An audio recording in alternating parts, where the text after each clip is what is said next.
Hello বন্ধুরা, আজকে তোমাদের জন্য নিয়ে এলাম দুর্দান্ত এবং মজাদার একটি ভিডিও। তাই ভিডিওটি শেষ অবধি দেখবেন, আশা করি মজা পাবেন। তো চলো ভিডিওটি শুরু করি। আমার নাম সজীব, 17 বছর বয়স। পুরান ঢাকার সূত্রাপুর এলাকার মঠের গলিতে থাকি। আমার জীবনে একজন মাত্র মানুষ, আর তিনি হচ্ছেন আমার মা। আমার বাবা নেই। আমার যখন 4 বছর তখন আমার বাবা মারা গেছে। আমার কথা ভেবে মা আর বিয়ে করেনি। যাই হোক, আমার মায়ের পরিচয় দেই। 38 বয়সী আমার মা একজন স্কুল শিক্ষিকা। তাও যেমন তেমন নয়, বাংলাদেশের খুব পরিচিত একটা English medium school and college স্কলাস্টিকার শিক্ষিকা আমার মা। আমার মা প্রচণ্ড স্মার্ট একজন নারী। সব কাজে সে পারদর্শী। আমিও ওই কলেজেই পড়ি। মা একসাথে বাসার ও কলেজের সকল দায়িত্ব সামলাচ্ছে সফলতার সাথে। পৃথিবীতে আমার কাছে আমার মার চেয়ে সৌন্দর্যময় নারী আর একটাও নেই। আমি কখনো মাকে বাজে নজরে দেখিনি, কিন্তু মার যতটাই প্রকাশক সৌন্দর্য, তাতেই বলছি মার চেয়ে বেশি মা কেউ পাবে না। গত সপ্তাহে মার কাছে সব মিলিয়ে 4টি প্রপোজাল এসেছে বিয়ের। কিন্তু মা সবাইকে একই কথা বলে যে আমার ভালোবাসা আমাদের মা ছেলের বাইরে কেউ ভাগ পাবে না। আমি মার ভালোবাসায় পাগল, আর আমরা কেউ কাউকে ছাড়া বাঁচতেই পারি না। এমন কোনো বিষয় নেই যা আমি মাকে বলতাম না। আমি ছোট থেকেই খুব শার্প। ক্লাস 1-এ ভর্তি হবার পর আমরা মা ছেলে কর্তৃপক্ষ ছাড়া কেউ জানে না। কখনো আমরাও এমন আচরণ করি না যে কেউ বুঝবে। যদিও এটা মা আর আমি প্ল্যান করে করেছি, কারণ আমাদের খুব মজা লাগত। মাকে এখনো দেখতে 20-21 বয়সী মনে হয়। মা সবসময় 3 পিচ পরে, তবে তা হাতা কাটা বা ফুল হাতা এক এক সময় এক এক রকম, তবে খুব টাইট নয়। এতেই মাকে দেখে যে কোনো পুরুষ পাগল হতে বাধ্য। মা প্রতিদিন আমাকে নিজেই গাড়িতে করে কলেজে নিয়ে যায়। আমাদের একটা হোয়াইট স্কোডা গাড়ি আছে, সেটা মা নিজেই ড্রাইভ করে। মা বাসায় কাজ করার সময় সাধারণত ওড়না কোমরে বেঁধে কাজ করে। আমাদের ঘটনা শুরু হয় ছিমছাম ভাবে এবং পুরো প্রাকৃতিক উপায়ে এবং অ্যাক্সিডেন্টালি। একদিন আমি একটা অঙ্ক বুঝার জন্য মার রুমে ঢুকলাম। রুমে ঢুকেই আমি ও মা সামনাসামনি, ও দুজনেই অবাক হয়ে গেলাম। কারণ মা মাত্র গোসল করে বের হয়েছে, আর শুধু টাওয়াল পরা ছিল। আমি কয়েক সেকেন্ড কোনো কথা বলতে পারিনি। চোখ মার ওপর থেকে সরছে না, কিন্তু লজ্জা পেয়ে মার চিৎকারে আমিও একটা চিৎকার দিয়ে বেরিয়ে আসি। এসে বাহিরের দরজার পাশে দাঁড়িয়ে বলি, সরি মা, আমি একটা অঙ্ক বুঝতে এসেছিলাম, পরে বুঝে নিব। এই বলে আমি আমার রুমে গিয়ে খাটে বসতেই মার দেখা এই পলকে সৌন্দর্য চোখ থেকে সরাতে পারছি না। হঠাৎ বুকটা ধড়ফড় করছে। চোখ পড়ল প্যান্টের দিকে। আমি ভয় পেয়ে গেলাম। দেখি প্যান্ট ফুলে ঢোল হয়ে আছে। আমার মন ভাঙচুর হয়ে যাচ্ছে মাকে এমন আবেদনময়ী রূপে দেখে। কখন যে ঘুমিয়ে গেলাম বলতেই পারি না। ঘুম ভাঙতে দেখি তখন সন্ধে হয়ে গেছে। উঠে ফ্রেশ হয়ে বের হলাম রুম থেকে। সামনে মা পড়ে গেল। ড্রয়িং রুমে বসে টিভি দেখছে আর সবজি কাটছে। আমায় দেখে হাতে ইশারায় পাশে বসতে বলল। আমি বসলাম। মা একটা হাতাকাটা ব্রাউন সালোয়ার কামিজ পরা ছিল। সুন্দর লাগছে, কিন্তু মার চেহারা দেখে মনটা ভেঙে গেল। আমার মাকে নিয়ে কি সব বাজে চিন্তা করেছি আমি, ছি। হঠাৎ মার ধাক্কায় জ্ঞান ফিরল। কি হলো বাবা? কি ভাবছিস? চুপ করে। না আম্মু, কিছু না। তোর জন্য বিরিয়ানি রান্না করেছি, আয় খাবি, চল। মা একদম স্বাভাবিক হয়ে আছে, হয়তো নিজেও লজ্জা ঢাকছে। আজ আমায় খাইয়ে দিবে মা? মা আমার দিকে এক পলক অপরূপ দৃষ্টি করে চেয়ে বলল, আয় কাছে আয়। আমি হাত বাড়ালাম, কিন্তু মা আমাকে অবাক করে দিয়ে হাত ধরে কাছে নিয়ে তার কোলে ঠাইয়ে বসিয়ে দিল। আমি বুঝতে পারছি না হঠাৎ এমন কেন করল। কারণ বড় হয়েছি বলে হয়তো এতদিন এমন কোলে নেয়নি, এজন্য অবাক লাগছে। মা বলল, জানিস বাবা, তোকে নিয়ে আমার অনেক স্বপ্ন। জানি মা, আমি বড় মানুষ হয়ে দেখাবো। তুই বুঝছিস না, আমি চাই না তুই টাকা পয়সা কামানোর জন্য জীবন পানসে করিস। মানে হলো কখনো টাকার পিছনে না ছুটে খুশি থাকতে চেষ্টা করবি। টাকা এমনি আসবে। ওহ আচ্ছা। মা আমাকে খাইয়ে দিল। এমন মার প্রতি রাতে কি নাকি ভেবেছি আমি, ছি। ভেবেই খারাপ লাগছে। আমরা যে যার রুমে গেলাম ঘুমাতে। সারারাত নিজেকে দুষেছি আমি। 3 দিন মন খারাপ ছিল। এর মাঝে একদিন কলেজে যাওয়ার সময় মা কইল, কোনো কারণে তোর কি মন খারাপ? না মা। মা আর কিছু কইল না। পরদিন আমার ক্লাস ছিল না। মা তার কাজে চলে গিয়ে হঠাৎ ফোন করল। ওহ বাবা, গোসল করে তাড়াহুড়ায় আমার কাপড় মেলতে ভুলে গেছি, একটু নেড়ে দে প্লিজ। আচ্ছা মা। আমি মার রুমে গেলাম, গিয়ে বালতি নিয়ে ছাদে যাই। নাড়তে গিয়ে প্রথমে ছিল কামিজ, তারপর সালোয়ার, এরপরে বাকিগুলোও দেখি। দেখে আমার বুক ধরফর করতে লাগে। দেখলেই বোঝা যাচ্ছে এটা নামিদামি ব্র্যান্ডের। হাতে তুলতে হাত কাঁপছিল, আর কি সুন্দর ঘ্রাণ ওগুলো থেকে কি বলবো। আমি হতবিহ্বল হয়ে গেলাম, কারণ পৃথিবীতে 100 মিলিয়নে একজনের ভাগ্যক্রমে একই সাইজের হয়, আর তা আমার মার ভেবেই মাথা নষ্ট হয়ে গেল। পাগল হয়ে যাব মনে হয় এমন অবস্থা। আমি কোনোমতে ওগুলো একটা সাইডে নেড়ে দিলাম যেন বাহিরে কারো চোখে না পড়ে। দৌড়ে রুমে এসে পড়ি, ইচ্ছা করছিল একটাবার কাজ করি, কিন্তু এর ভয়াবহতা বিশাল বলে নিজেকে সরিয়ে নেই। এরপর ইন্টারনেটে দেখতে লাগলাম এসব নিয়ে। দেখি অসাধারণ বিষয়। স্বামী মারা গেলে ছেলেই মায়ের দায়িত্ব নিবে এবং সব খেয়াল রাখবে, তা শারীরিক মানসিক সব হতে পারে, এটা বইতে লেখা। নারী অন্য কোন দেহের সাথে জড়াতে না চাইলে কামবাসনা পূরণ করা সন্তানের দায়িত্ব। আমি কি করব বুঝতে পারছি না। এসব ভাবতে ভাবতে ঘুমিয়ে পড়লাম। উঠলাম মার ডাকে। দেখি মা সামনে দাঁড়ানো, বসল বিছানায়। ও আমার মাথায় হাত বুলিয়ে কইল, ঘুম শেষ হলো? আয় খাবি আয়। আমি উঠে গেলাম ডাইনিং রুমে। মা চা বিস্কিট এনে বলল, চল ছাদে বসি। আমরা ছাদে বসলাম। গিয়ে মা কাপড় দেখে কইল, আমি আজ ভুলেই গেছিলাম। এই রে, আমার ওই কাপড়গুলো কোথায়? আজ কি ধুয়ে দেইনি নাকি? না মা, ওইটা পিছনে আছে। এমনভাবে কইল যেন ছেলের সামনে এগুলো কোনো ব্যাপারই না। মা সব কাপড় তুলে হাতে নিল। মা কইল, গরমের ছুটিতে দিয়ে দিল। বলো কোথায় যাবে ঘুরতে?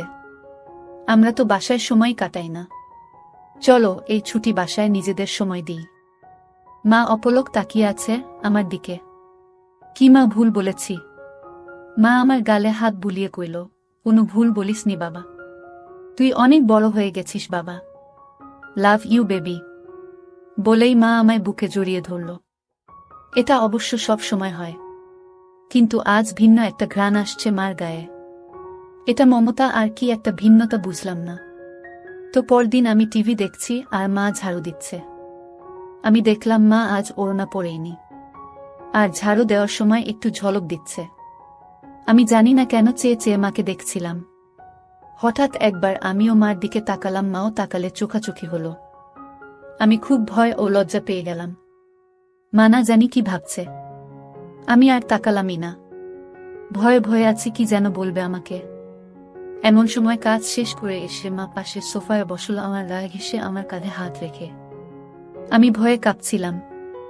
মা কইল, আরে কি দেখছো এসব? চলো রেসলিং দেখি। তুমি দেখো না? আমি অবাক হলাম। মাও রেসলিং দেখে ছেলে হয়ে। আমি মাথা নেড়ে না কইলাম। মা কইল, বি এ ম্যান। এ যুগে রেসলিং দেখো না তা হয়? দাও রিমোট দাও। মা রিমোট নিয়ে চ্যানেল পাল্টে রেসলিংয়ে দিল। আন্ডারটেকার আর ট্রিপলিচের খেলা চলছিল। মা এত মজা করে দেখছিল যে আমিও কেমন ঘুলে মিলে গেলাম। হঠাৎ করে আমায় কইল, তোমার কাকে পছন্দ?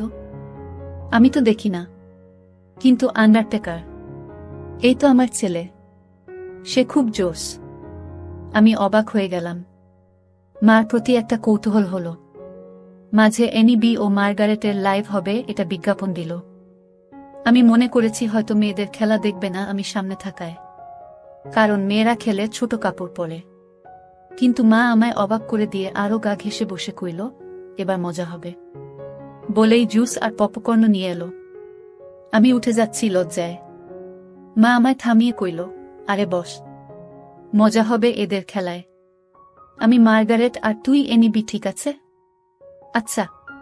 খেলা শুরু হলো। দুজন ছোট ছোট সেট পরে এসেছি।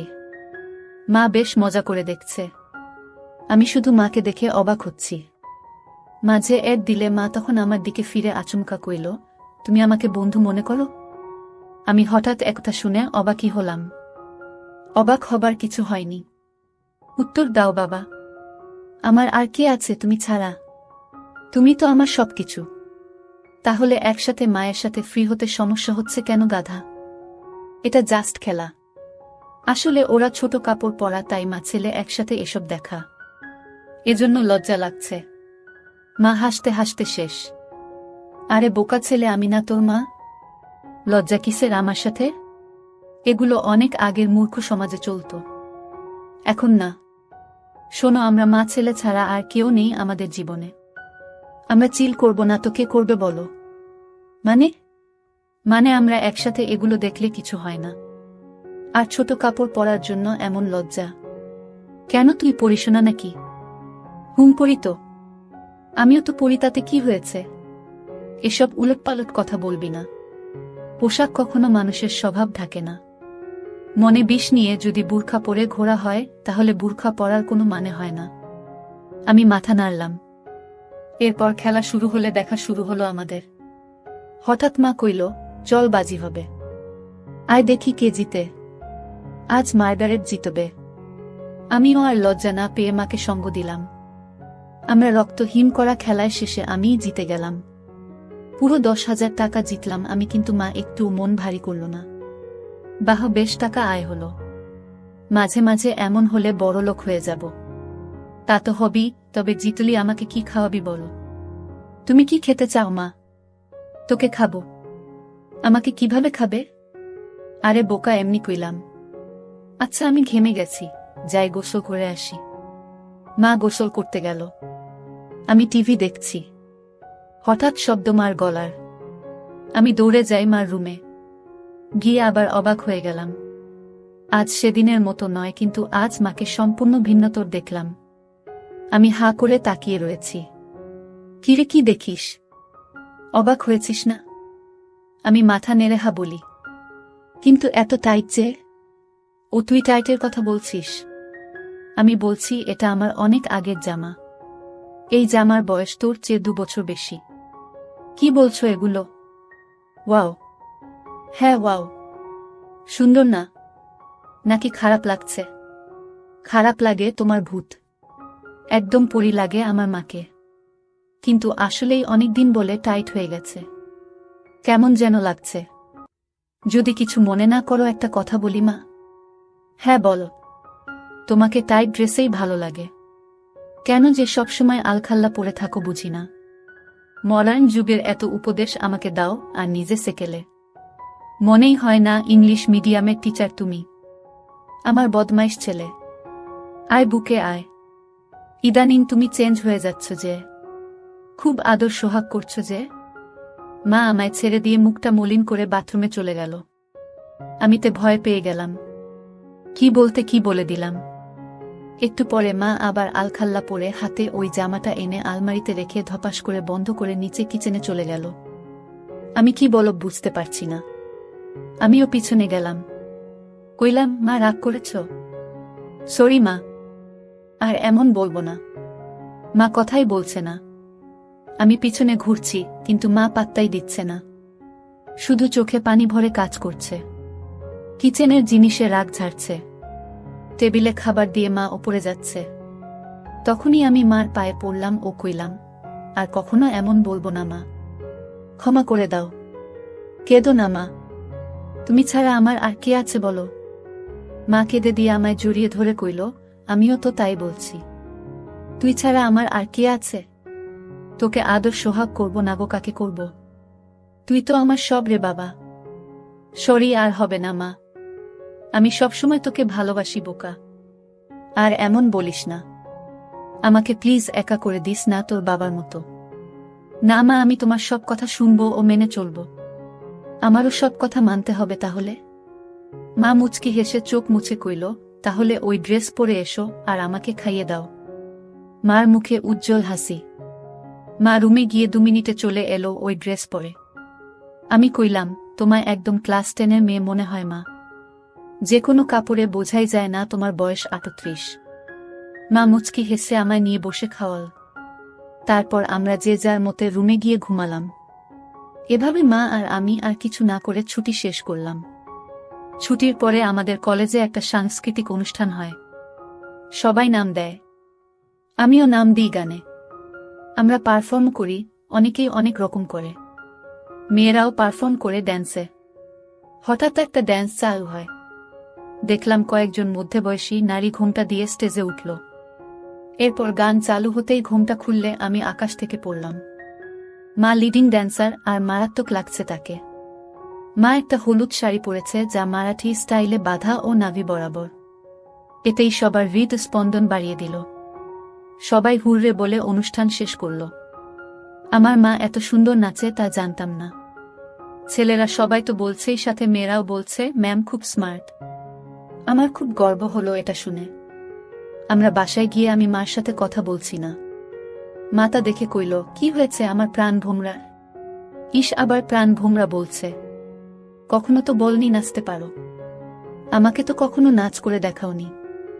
মা আমার কাছে সোফায় বসে গা ঘেঁষে কইল, এই যে মশাই, আপনাকে সারপ্রাইজ দিতেই বলিনি আগে।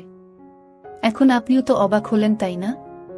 আপনার জন্য এত কিছু করলাম, আর আপনি যদি মন খারাপ করে থাকেন তাহলে হয়। সরি। আচ্ছা, ঠিক আছে। তুমি এত সুন্দর নাচতে পারো আমি জানতামই না, আর কি ড্রেস পরেছ তুমি ওখানে, আমি অবাক। কখনো তো এমন খোলামেলা পোশাকে দেখিনি। খোলামেলা কই? এত মারাঠি স্টাইল আর খোলামেলা কি বলছো? আমাকে কি খুব খারাপ লাগছিল? নাউজুবিল্লাহ। তোমাকে আর খারাপ লাগবে? তা অসম্ভব। পৃথিবীর সবচেয়ে সুন্দর নারী আমার মা, আর তাকে খারাপ লাগবে? তোমায় মারাত্মক লেগেছে মা। মা আমার গাল ধরে কইল, থ্যাংক ইউ। মা, একটা কথা বলি? হ্যাঁ বল। আমাকেও একদিন নেচে দেখাবে প্লিজ মা? তুই আমার নাচ দেখবি? ভালো লেগেছে? খুব। আমি ভাবতেও পারিনি এত সুন্দর নাচো তুমি। আজ সবাই তোমার প্রশংসা করছিল। প্লিজ মা, দেখাবে বলো না?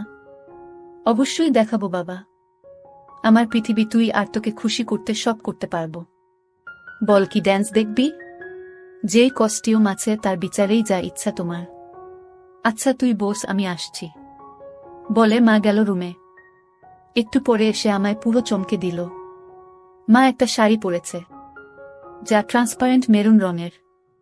ফলে সব উদীয়মান তা দেখে আমি সোফা থেকে দাঁড়িয়ে যাই। মা আমায় এমন উঠতে দেখে কইল, এখন আমি তোর টিচার নই বোকা। দাঁড়াচ্ছিস কেন? আমি যেন কেন বলে দিলাম, তোমায় আজকে সত্যি অসাধারণ লাগছে মা। বলার পর খেয়াল হলো আমি কি কইলাম। জিভ কেটে কইলাম, ওফ সরি মা, আমার ভুল হয়ে গেছে, আর বলবো না এমন পচা কথা। মা আর চোখে একটা চাহনি দিয়ে কইল, আমি কি হই তোর বলতো? আমার মা? তাহলে এমন কেন করছিস? মা নাকি তার সন্তানের কাছে সবচেয়ে সুন্দর হয়। তুইও তো বললি। তো প্রশংসা করতে এত দ্বিধা কিসের? ওই যে ভাষাটা বিব্রত তাই। চুপ করতো, কোনো বিব্রত নয়। এদেশীয় ভীত সংস্কৃতি তোর ভিতরে কিভাবে এলো বুঝলাম না। এটা কোনো বাজে শব্দ নয়। যাকে যা লাগে তাই বলা উচিত, বুঝেছিস? চাইলে আরও কিছু বলতে পারিস। আমি ভ্যাবলা হয়ে কইলাম, হ্যাঁ, কিন্তু মাকে এসব জাতীয় কথা বলা কি ঠিক? মা আমায় হাত ধরে সোফায় বসে কইল, দেখ বাবা, আমি তোর মা। আমায় তুই যা খুশি বলতে পারিস। ভালো লাগলেও বলবি, খারাপ লাগলেও বলবি, তাতে কোনো সমস্যা নেই। এখন তুই যদি আসলে আমায় মা বলে আপন নাই বা ভাবিস, তাহলে আর আমার কি করার? স্বামীকে হারিয়ে একমাত্র সন্তানের সঙ্গ কপালে না জুটলে তো আর কিছু করার নেই। আমি বুঝলাম মা মনে মনে কষ্ট পাচ্ছে, আর প্রশংসা করায় মা আমায় বাধা দেয়নি। পশ্চিমা দেশের মতো মা আমায় স্বাধীনতা দিচ্ছে, ভালো তো এমনিতেই বাসে মা। তাই মার মন ভালো করতে কইলাম, okay my dear loving mother, let's show me your best move. মা হেসে দিয়ে আমায় ধন্যবাদ দিয়ে কইল, লাভ ইউ মাই ডিয়ার। তোর জন্যই বেঁচে আছি আমি। আমায় তুই বুঝিস বলেই আমি পরিণত মা। বল, কোনো গানে নাচব? কাটা লাগা গানে।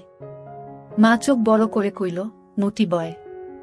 আমি হেরে যাওয়ার মতো মাথা নিচু করলাম। মা আমার থুতনি ধরে তুলে চোখে লাশময়ী হাসি এনে কইল, আমার ছেলে বলবে আর আমি মা হয়ে তা করব না, এটা হতে পারে না। বলেই মা কাটা লাগা গান বাজিয়ে পৃথিবীর সকল সৌন্দর্য নিজের উপর এনে নাচতে লাগল। সে কি মুভ ও স্টাইলে নাচল, কি বলবো। মনে হচ্ছিল যেন আমার গার্লফ্রেন্ড হলেও এমন ভঙ্গিতে নাচত না। পুরোপুরি বোল্ড লাগছে মাকে। আমি দাঁড়িয়ে হাততালি দিলাম ও মাকে গিয়ে সালাম করলাম। মা অবাক হয়ে গিয়ে কইল, কি ব্যাপার? সালাম কেন? কারণ তুমি আমায় এত ভালোবাসো, আমায় এত বিশ্বাস করো তাই। এমন সাজে আমি কখনো ভাবিনি তোমায় দেখব। তাও আবার আমার অন্যায় আবদার রেখে এই বোল্ড সং ড্যান্স করলে। তোমার কি খারাপ লেগেছে মা? মা কইল, এজন্যই তোকে এত বেশি ভালোবাসি রে বাবা। তুই খুব মাসুম আর হনেস্ট আর খুবই কিউট। শোনো তাহলে, তুই আমার একমাত্র সন্তান আর একমাত্র সঙ্গী, যাকে নিয়ে আমার জীবন মরণ সব। তোর কাছে খারাপ লাগার কিছু নেই। আমি তোকে ভালোবাসি রে বাবা। আর এমন কেমন বলিস? এটা একদম স্বাভাবিক। আমি চুপ করে রইলাম। মা কয়েক সেকেন্ড আমার দিক তাকিয়ে থেকে কইল, আচ্ছা এখন গোসল করে আসি। মা চলে গেল। আমি আর পিছন দেখার কেমন মনোবল পাচ্ছি না। তবে 10 মিনিট পর হঠাৎ মা ডাক দিল। আমি মার রুমে যেতেই আবারও সেই মুহূর্ত সামনে করলাম। মাকে এরূপে দেখে বুক ধকধক করছে।